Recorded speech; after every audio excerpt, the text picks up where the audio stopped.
حالات کا سامنا کریں۔ ابھی آپ اندر جائیں، میں ڈاکٹر کو بلانے جا رہی ہوں۔ انجیکشن کا اثر ختم ہو رہا ہے۔ وہ جلدی جلدی تاکید کرتی آگے بڑھ گئی۔ ناچار ولید کو اٹھنا پڑا۔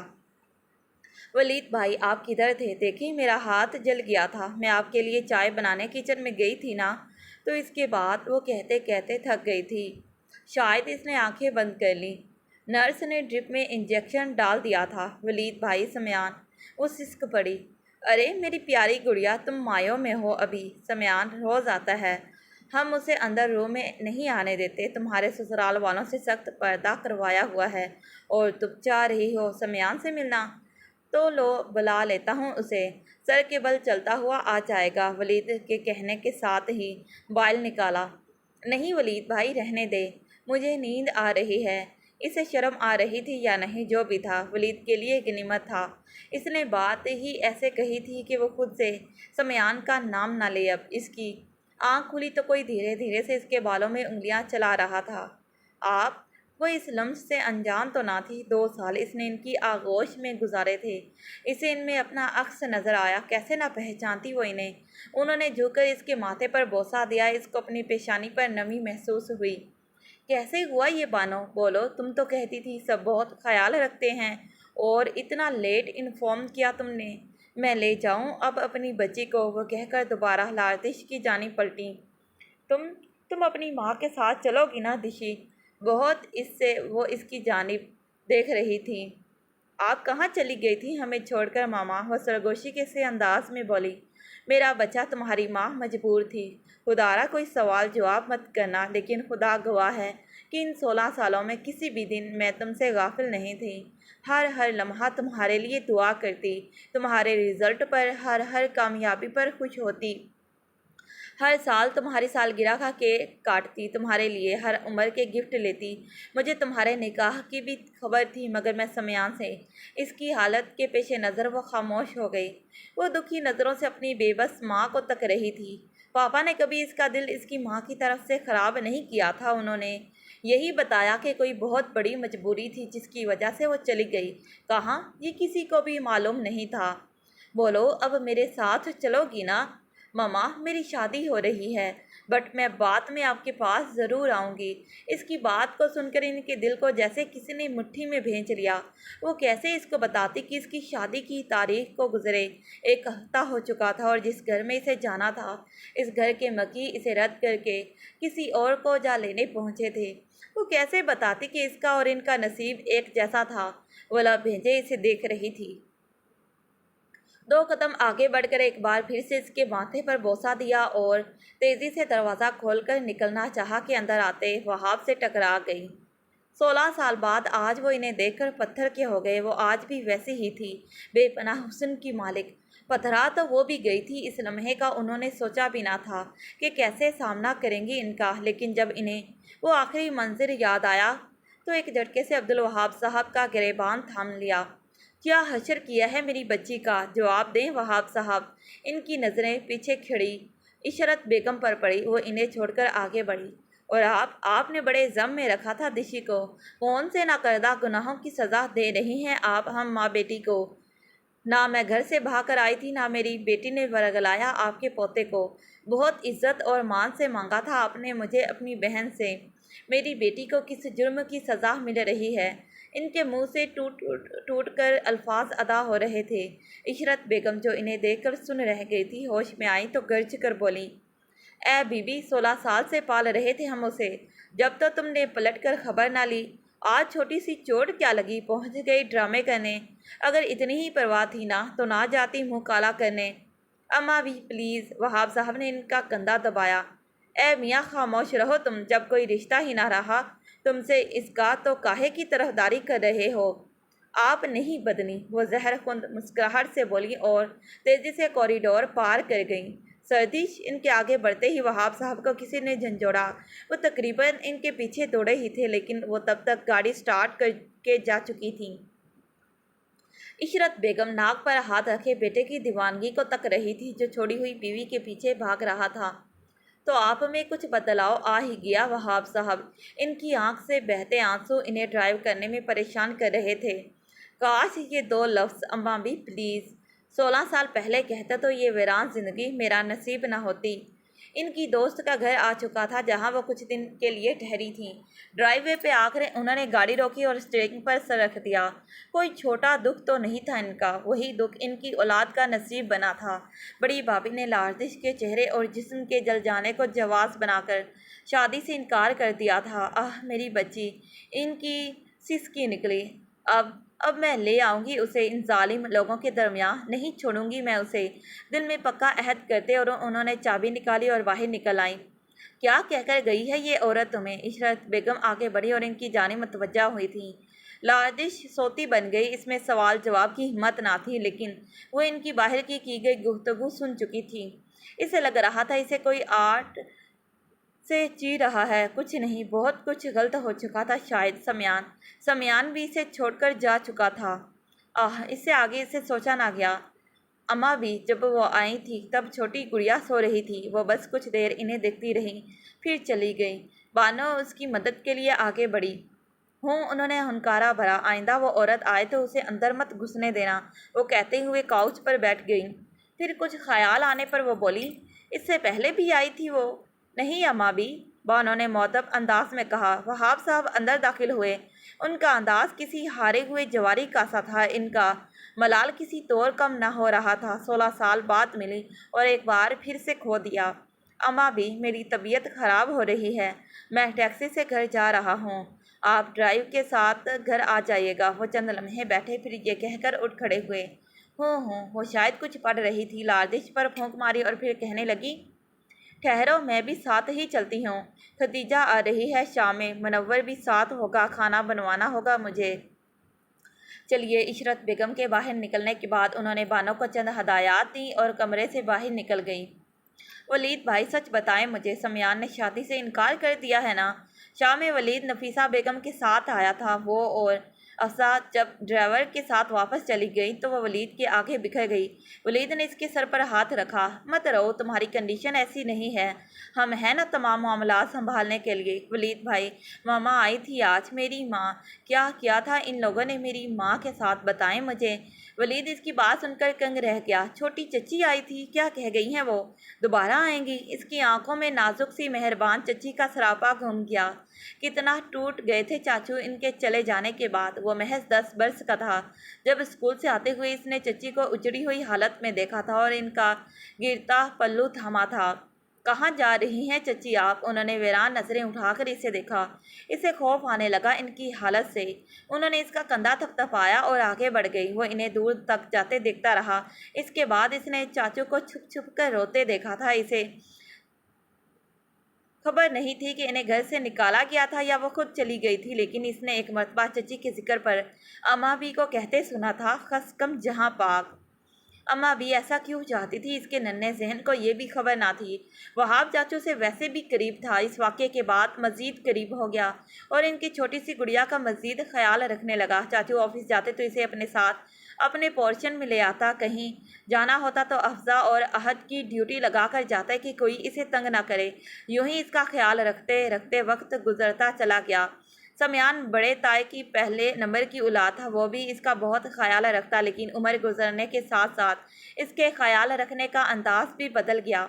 لارزش اسے شرمائی سی رہتی۔ سمیان کے چھوٹے بھائی کامران اور غفران جانے کیوں اس سے خار کھائے رکھتے، شاید وہ دونوں بڑی تائی سے زیادہ اٹیچڈ تھے اور سمیان نفیسہ بیگم کے زیر سایہ پروان چڑھا۔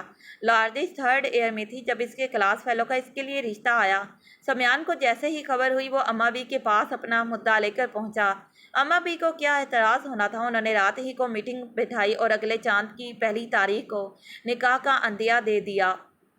سروت بیگم، بڑی تائی پر یہ خبر بجلی بن کر گری، لیکن وہ ساس اور شوہر کے آگے بولنے کی ہمت نہ رکھتی تھی۔ رخصتی لارزش کے امتحان کے بعد ہونا قرار پائی، ساتھ میں افزا اور غفران کے بارے میں بھی فیصلہ سنا دیا۔ ولید بھائی، اس نے اپنا ٹرپ والا ہاتھ اٹھا کر ولید کے ہاتھ پر رکھا تو ولید چونکا۔ وہ کہہ کر گئی ہیں وہ مجھے اپنے ساتھ لے جائیں گی، کیا میں ان کے ساتھ چلی جاؤں؟ کس قدر معصومیت سے سوال کر رہی تھی وہ کب آنے کا کہہ کر گئی ہیں دشی؟ ولید کاؤچ پر بیٹھتے ہوئے بولا۔ پتہ نہیں ولید بھائی، وہ کہہ کر گئی ہیں تو ضرور آئیں گی، مجھے یقین ہے، اس نے کہہ کر اپنی آنکھیں موند لیں۔ ولید نے اماں بھی کو جانے کیا کہہ کر سمجھایا کہ وہ ہسپتال سے ڈسچارج ہو کر اپنی ماں کے پاس چلی گئی۔ صرف ولید ہی اس سے رابطے میں تھا۔ خود لاردش نے بھی کسی سے ملنے سے انکار کر دیا تھا، یہاں تک کہ وہاب صاحب سے بھی۔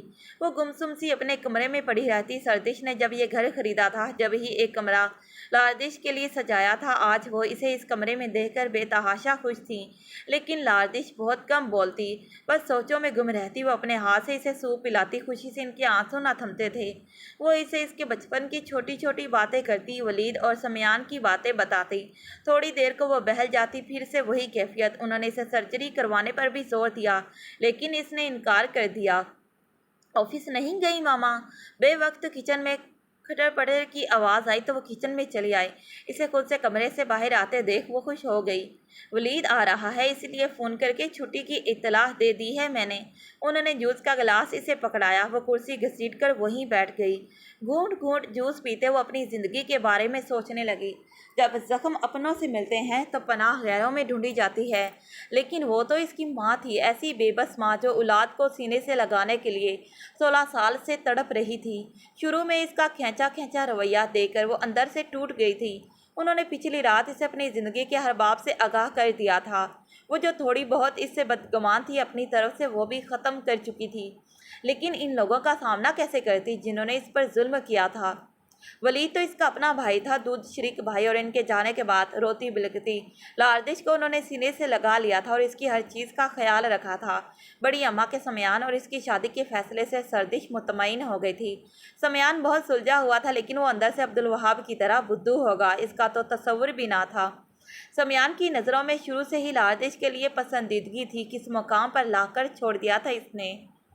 سردش بیگم نے اس کے سامنے ناشتے کی پلیٹ رکھی تو وہ حال کی دنیا میں لوٹ آئی۔ اپنے چہرے کو چھوا تو وہ آنسوؤں سے تر تھا۔ سوری ماما، میں ناشتہ نہیں کر سکوں گی۔ ایک بار پھر وہ اپنے کھول میں سمٹ گئی اور اٹھ کر کمرے میں چلی گئی۔ سردش اس کی کیفیت کو سمجھ سکتی تھی، اس لیے ایک سرد آہ بھر کر رہ گئی۔ اسحاق صاحب کی 3 اولادیں تھیں، مہتاب، شہاب اور عبدالوہاب۔ اوپر تلے اولادیں ہونے کی وجہ سے عشرت بیگم کی گردن میں سریا فٹ ہو گیا تھا۔ اسحاق صاحب دکھنے میں جتنے شیر نظر آتے اتنے ہی عشرت بیگم سے دبتے تھے۔ عشرت بیگم کے آگے ان کی ایک نہ چلتی۔ جب وہ جلال میں ہوتی تو وہ ایک کونے میں دبک جاتے۔ یوں اسحاق صاحب کی بزدلی کی وجہ سے عشرت بیگم کے مزاج کو تقویت ملتی گئی۔ یہ خامی مہتاب اور عبدالوہاب میں بھی آ گئی تھی۔ شہاب تو پھر بھی اپنی ماں سے بات منوا لیتے، لیکن مہتاب اور عبدالوہاب کی بولتی عشرت بیگم کے سامنے بند ہو جاتی۔ شہاب کے لیے انہوں نے اسحاق صاحب کی بھتیجی پسند کی اور وہاب کے لیے اپنی بیوہ بہن کی بیٹی بیاہ لائی، لیکن وہ سردش کے حسن سے خائف تھی۔ انہیں لگتا جیسے سردش اپنے حسن کے ذریعے ان کے فرما بردار بیٹے کو قابو کر لے گی۔ اسی خوف کے ذریعے اثر وہ بیٹے کو آفس سے آتے ہی اپنے کمرے میں بلا لیتی اور سردش کے خلاف ان کے کانوں میں خوب زہر بھرتی۔ وہ ماں کے پاؤں دباتے رہتے اور خاموشی سے سر جھکائے بیوی کے ناکردہ جرائم سنتے رہتے۔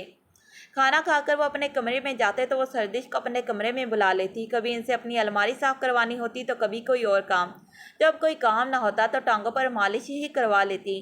جب وہ فارغ ہو کر کمرے میں آتی تو وہاب صاحب سو چکے ہوتے۔ وہ ان پر ایک شکوہ بھری نظر ڈال کر خاموشی سے دوسری جانب لیٹ جاتی۔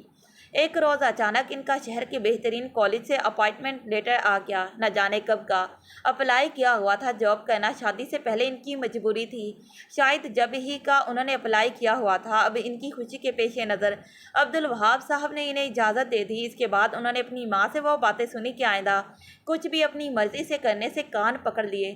سردش کا مائکہ کمزور تھا، سو انہیں بھی ماں جی کے ہر حکم پر سرخم کرنا تھا۔ جب شوہر ہی کچھ کرنے کے قابل نہ ہو تو وہ کیا کرتی؟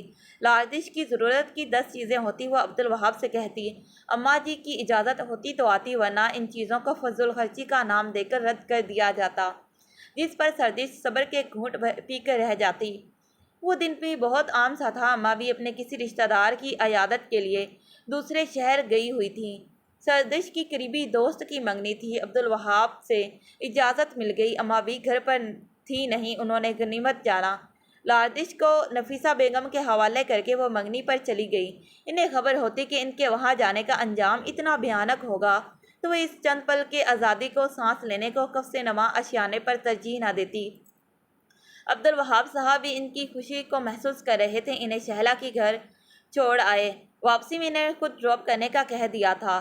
فنکشن کو انہوں نے بہت انجوائے کیا۔ شہلا اپنے بھائی کے ساتھ انہیں چھوڑنے کے لیے گاڑی میں بیٹھنے لگی تھی کہ ہائی ہیلز کی وجہ سے اس کا پاؤں مڑا اور موچ آ گئی۔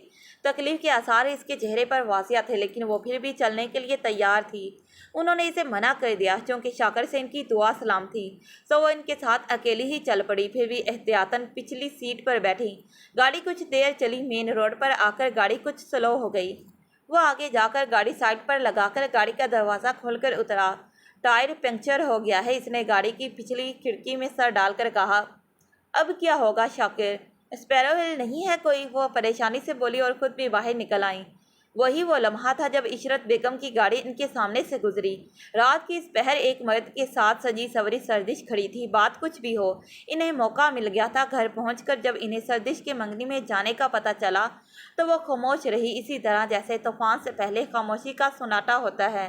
اسپیرو ہل بھی نہیں ہے اور فی الحال کوئی کیب بھی نظر نہیں آ رہی جو آپ کو چھوڑ آؤں۔ وہ دور سنسان سڑک کو دیکھتے پریشانی سے بولا۔ پھر اب کیا کریں؟ رات گہری ہو رہی تھی، کبھی کوئی گاڑی ان کے پاس تیزی سے گزر جاتی۔ واپس پیدل گھر چلتے ہیں، آپ رات یہیں ٹھہر جائیے، صبح میں ڈراپ کر دوں گا کسی نہ کسی طرح کر کے۔ اوکے، اس کے علاوہ کوئی حل بھی نہیں تھا۔ سو وہ واپس شہلا کے گھر آ گئی۔ موبائل کی ضرورت انہیں کبھی تھی نہیں۔ لینڈ لائن سے وہاب کو کال ملائی، لیکن ان کے موبائل کی بیٹری شاید ڈیڈ تھی، جس کی وجہ سے بند نمبر جا رہا تھا۔ ساری رات ان کی آنکھوں میں کٹی، صبح گئی آنکھ لگی، لیکن فکر سے پھر کچھ ہی دیر میں اٹھ بھی گئے۔ شیلا کی ماما نے اصرار کر کے ناشتے کے لیے روک لیا۔ انہوں نے جب تک ناشتہ کیا، شاکر گاڑی ٹھیک کروا کر آ چکا تھا۔ وہ گھر پہنچی تو رات سے رکا ہوا طوفان ان کا منتظر تھا۔ وہیں ٹھہر جاؤ سردش بیگم، اس گھر کے دروازے بند ہو گئے ہیں تم پر، جاؤ واپس لوٹ جاؤ۔ میرے پاک پاس بیٹے کی آنکھوں میں دھول جھونکتے، میرے بیٹے کی عزت کو روڈ پر رولتے، کچھ تو حیا کر لیتی۔ انہوں نے جیسے ہی لاؤنج میں قدم رکھا، اما بی کی دھاڑ نے اسے دروازے پر ٹھہرنے پر مجبور کر دیا۔ اما بی، میں مت نام لو میرا اپنے ناپاک منہ سے۔ انہوں نے آس بھری نظروں سے وہاب صاحب کو دیکھا۔ وہ سر جھکائے کارپیٹ کو گھور رہے تھے، جیسے اما بی نے ان کے منہ پر ٹیپ لگا دی ہو۔ جاؤ، جہاں سے منہ کالا کر کے آئی ہو وہیں لوٹ جاؤ۔ چند آگے ہی لارڈش اپنے کھلونے میں مگن تھی۔ وہ آگے بڑھی اور لارڈش کو سینے سے لگا کر دروازے کی جانب پلٹی۔ عشرت بیگم تیزی سے دروازے کی جانب بڑھی اور لارڈش کو ان سے جھپٹ لیا۔ ہاتھ نہ لگانا اسے۔ اما بی کے جھپٹنے پر انہوں نے تڑپ کر شوہر کو دیکھا، وہ بھی انہی کو دیکھ رہے تھے۔ نظریں ملنے پر نظریں چرا گئے۔ نکل جاؤ یہاں سے اپنے ناپاک وجود کو لے کر، میں اپنے پاک باز بیٹے کی شادی فرزانہ سے کروں گی۔ اوہ، انہیں خیال آیا، یہ تو سوچی سمجھی سازش ہے۔ فرزانہ ان کے پڑوس میں رہتی تھی، سانولی سی، اس کے سلیقے کی تعریفیں، کھانے کی تعریفیں وہ عبدالوہاب کے سامنے اکثر کرتی رہتی تھیں۔ وہ بنا جواز تو نہ تھیں، جب اپنا ہی سکہ کھوٹا ہو تو کسی سے کیا گلہ۔ وہ الٹے قدموں گھر سے باہر نکل آئیں۔ کس طرح وہ اپنے ماں کے گھر پہنچی وہ الگ قصہ ہے۔ ان کے لوٹتے قدموں نے یہ الفاظ بھی سنے تھے، کاغذ مل جائیں گے تمہیں۔ وہ لرز کر رہ گئی تھی، سردش کی آنکھ سے ایک آنسو نہ ٹپکا۔ وہ ایک بزدل مرد کی صورت بھی نہ دیکھنا چاہتی تھی۔ لارڈش کی جدائی نے انہیں پتھر کر دیا۔ انہوں نے وہ شہر ہی بدل لیا۔ لاہور جانے سے پہلے انہیں ان کی وفادار ملازمہ بانو ملی، جس نے انہیں بتایا کہ انہوں نے کاغذات بنوا لیے ہیں۔ انہوں نے لارڈش کی خیر خبر کے لیے بانو کو اپنا نمبر دے دیا تھا۔ لاہور میں ان کی ایک دوست کی پھوپھو رہتی تھی، اکیلی۔ کافی عرصہ یہ لوگ ان کے گھر پر رہے، پھر انہوں نے لیکچرارشپ کے لیے اپلائی کیا۔ اس وقت انہیں سب سے زیادہ ضرورت اپنے ٹھکانے کی تھی۔ ان کے پاس کچھ جمع شدہ رقم تھی۔ سردش کی ماں نے اپنا سارا زیور بیچا اور کچھ سردش نے بھی بیچا، اور پھر ایک چھوٹا سا مگر پیارا سا گھر لینے میں کامیاب ہو گئی۔ گھر لینے کے بعد اس کی ماں کا انتقال ہو گیا، پھر وہ تھی اور ان کی تنہائیاں۔ دروازے پر بیل ہوئی، وہ تیزی سے دروازے تک آئی۔ ان کا دل خود بھی ولید سے ملنے کے لیے بے چین تھا۔ دروازہ جوں ہی کھولا، سامنے ہی ہنستی مسکراتی افسا کھڑی تھی، اس کے پیچھے احد اور پھر ولید۔ ان لوگوں کو دیکھ کر اسے لگا جیسے اس میں کسی نے توانائی بھر دی ہو۔ وہ تیزی سے آگے بڑھی، لیکن سب سے آخر میں آتے وہاب صاحب کے وجود نے اسے قدم روکنے پر مجبور کر دیا۔ وہ چند لمحے اپنے ہونٹ کاٹتی رہی، پھر مڑ کر اپنے کمرے میں بند ہو گئی۔ سردش بیگم، افسا اور ولید وغیرہ سے حال چال پوچھنے میں مصروف وہاں وہاب صاحب کو دیکھ ہی نہ سکیں۔ وہ کچن سے جوس کی ٹرے اٹھائے اندر آ رہی تھی، تب ان پر نظر پڑی۔ ٹرے بے جان ہاتھوں سے چھوٹنے کو تھی کہ ولید نے آگے بڑھ کر ان سے ٹرے لی اور ٹیبل پر رکھ دی۔ ان کے ہاتھ پہلوں میں گر گئے، وہ یکٹک انہیں دیکھے گئی۔ دروازے سے لگے وہ کسی مجرم کی طرح سر جھکائے کھڑے تھے۔ وہاب صاحب کی سالگرہ پر وہ ان کے لیے نیوی بلو سوٹ لائی تھی۔ اس وقت انہوں نے بہت ڈھیلا ہے کہہ کر اندرون خانے میں ڈال دیا تھا۔ آج وہی سوٹ ان کی سوبر سی شخصیت پر بہت جچ رہا تھا۔ ان کی دل کی دھڑکن بے ترتیب ہوئی تھی۔ بامشکل خود پر قابو پاتے وہ صرف ایکسکیوز ہی کر سکی اور پلٹ کر کمرے میں چلی گئی۔ واؤ جی، مہمان نواز کمروں میں بند اور مہمان! ایسا تو ہونا ہی تھا۔ احد کے کہنے پر افسا جوس گلاسوں میں ڈالتے ہوئے بولی۔ چچی کچھ دیر بعد ولید ان کے دروازے پر دستک دے رہا تھا۔ آ جاؤ ولید۔ وہ بیڈ پر دونوں ہاتھوں میں سر گرائے بیٹھی تھی۔ چچی ہم اتنی دور سے آئے ہیں اور آپ اندر چلی گئی۔ آئیے نا، باہر بیٹھے پلیز۔ اس کے اصرار پر انہوں نے سر اٹھا کر اسے دیکھا۔ تمہاری اماں بھی نے ان کے یہاں آنے پر پابندی نہیں لگائی؟ ٹوٹے ہوئے لہجے میں وہ بولی۔ معاملہ بہو کا نہیں، پیاری پوتی کا ہے نا۔ آپ کو کیا خبر کہ چاچو کتنے سالوں سے آپ کو ڈھونڈ رہے تھے اور آج وہ لارڈش کے لیے نہیں آئے بلکہ آپ کے لیے آئے ہیں۔ اماں بھی کو تو خبر بھی نہیں ان کے یہاں آنے کی۔ چاچو 2 دن پہلے ہی لاہور کے لیے بائی ایئر نکل گئے تھے، اسلام آباد کا کہہ کر بزنس کے سلسلے میں، کیونکہ اماں بھی کو یہی علم ہے کہ چاچو آپ کو پیپر دے چکے ہیں۔ میرے ساتھ افسا اور احد بائی روڈ آئے ہیں، وہ ایک ہی سانس میں کہتا چلا گیا۔ چاچو آپ سے معافی مانگنے آئے ہیں چچی، آپ معاف کر دیں گی نا انہیں؟ میں گواہ ہوں انہیں کی بے چینیوں کا، ان کے رت جگوں کا۔ وہ ان کے گھٹنے تھام کر کارپیٹ پر بیٹھ گیا۔ مجھ سے ایسا کوئی وعدہ نہ لینا ولید جسے میں پورا نہ کر سکوں پلیز۔ کہتے ہوئے انہوں نے نظر اٹھائی۔ دروازے کے بیچوں بیچ کسی فریم کی طرح وہاں وہاب صاحب کھڑے تھے۔ ان کے دیکھنے پر ولید نے بھی پیچھے دیکھا اور کھڑا ہو گیا۔ جتنی سفارش میں کر سکتا تھا میں نے کی، باقی میں آپ خود مسئلہ حل کریں۔ ولید انہیں دیکھ کر مسکرایا اور کمرے سے باہر نکل گیا۔ اب وہ لارڈش کے دروازے پر کھڑا تھا۔ دشی دروازہ کھولو۔ بہت اچھا طریقہ ہے یہ، اتنی دور سے ہم تم سے ملنے آئے ہیں اور تم نے خود کو کمرے میں بند کر لیا ہے، نوٹ فیئر۔ ولید کی آواز پر اس نے دروازہ کھول دیا۔ نم آنکھیں، بکھرے بال، night suit, pink and white shirt, trouser میں دوپٹہ کاندھے پر جھول رہا تھا۔ ولید بھائی وہ کیوں آئے ہیں یہاں؟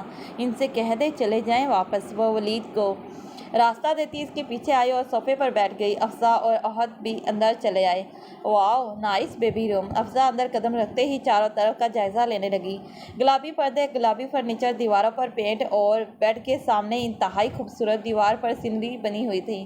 اڑتے اڑتے بادل، طلوع آفتاب کی پہلی کرن اور دور سمندر کی لہریں، بہت ہی خوبصورت ڈیکوریٹڈ روم تھا۔ ایک سائڈ پر شیلف بنا تھا، اس میں بے شمار گفٹ آئٹمز تھے، ہر عمر کے بچے کے بے شمار کارڈز لگے ہوئے تھے۔ کتنی خوش نصیب ہو تم دشی، اس سے آ کر لپٹ گئی تھی۔ تمہاری مما کتنا پیار کرتی ہیں تم سے، ایک ہماری مما ہے، ایک چیز بھی لیتی ہوں تو 100 منتیں کرنا پڑتی ہیں۔ تمہارے نزدیک خوش نصیبی چیزوں پر محیط ہے تو واقعی میں خوش نصیب ہوں، وہ افسردہ سی مسکراہٹ سے بولی اور افسا پلٹ کر ایک ایک چیز کا جائزہ لینے لگی۔ بس کر جاؤ نا دیدی، کسی چیز پر نظر لگ گئی نا تو وہ وہیں ٹوٹ کر گر جائے گی۔ احد نے پیچھے سے آواز لگائی۔ تم اپنے منہ پر ٹیپ نہیں لگا سکتے؟ کسی کے گھر پر آئے ہو، کچھ تو خیال کرو۔ اس نے بنا پلٹے احد کو گھر کا۔ وہی تو میں کہہ رہا ہوں کہ کسی کے گھر آئی ہو، کچھ تو خیال کر لو، نزیدہ پن گھر چھوڑ کر آنا تھا نا۔ احد نے بھی دو بدو جواب دیا۔ بھائی دیکھ رہے ہیں نا آپ، افسا نے برا مناتے ہوئے کہا۔ احد افسا بیٹھ جاؤ اچھے بچوں کی طرح، ولید نے دونوں کو کہا۔ دونوں ایک دوسرے کو دیکھتے منہ بناتے بیٹھ گئے۔ تم لے لو افسا، اگر تمہیں کچھ اچھا لگ رہا ہے تو۔ ارے نہیں، تمہاری مما تمہارے لیے اتنے پیار سے لائی ہیں۔ افسا اب تمیز کے دائرے میں آ چکی تھی۔ بھائی آپ نے کہا تھا باہر سے کھانا نہیں کھانا، ہم نے چچی نے ہمارے لیے کھانا بنا کر رکھا ہے، بھوک سے میرا تو برا حال ہو رہا ہے۔ احد کی زبان میں پھر سے کھجلی ہوئی۔ اوہ مما کہاں ہے، میں دیکھتی ہوں۔ لارڈش کھڑی ہوئی تو ولید نے اس کا ہاتھ کھینچ کر اسے بٹھایا۔ چچی اپنے کمرے میں ہیں اور چاچو بھی، تمہاری انٹری اس وقت وہاں نامناسب ہوگی، یقیناً وہاں کوئی ٹریجک سین چل رہا ہوگا۔ اوہ، وہ واپس وہیں ڈھیلی ہو کر بیٹھ گئی۔ دشی آپی کو بہانا چاہیے تھا کام نہ کرنے کا۔ ولید بھائی نے کمرے میں جانے سے منع کیا ہے، کچن میں نہیں۔ وہ جب موڈ میں ہوتا تھا تب دشی آپی کہہ کر اسے پکارتا۔ اس کی طبیعت خراب ہے نا؟ احد گزارا پاؤں جھکا کر بولی۔ اس کی طبیعت خراب ہے، تمہاری تو نہیں، جاؤ کچن میں اور کھانا لگاؤ، اب بھوک ناقابل برداشت ہو رہی ہے۔ ولید نے اس کے سر پر چپت لگاتے ہوئے کہا تو وہ ناچار اسے اٹھنا پڑا۔ احد بھی اس کے پیچھے چل پڑا کہ افسا کے بغیر اسے بھی کہاں چین تھا۔